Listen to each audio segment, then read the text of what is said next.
Profesor Dr. Insinyur Herman Fitra resmi terpilih kembali sebagai Rektor Universitas Malikus Saleh dalam pemilihan Rektor tahun 2022-2026 di kampus Lancang Garam, Selasa, 18 Oktober 2022.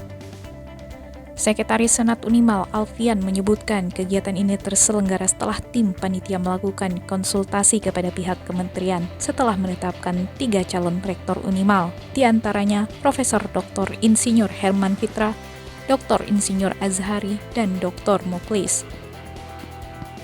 Menteri Pendidikan, Kebudayaan, Riset, dan Teknologi Nadiem Anwar Makarim melalui Direktur Riset Teknologi dan Pengabdian kepada Masyarakat Profesor Faiz Suaib dalam sambutannya membacakan surat kuasa dari Menteri Kemendikbudristek yang memberikan kuasa pada pemilihan Rektor Unimal tahun 2022-2026 menyatakan bahwa proses pemilihan telah dilakukan telaah dan dianggap sah.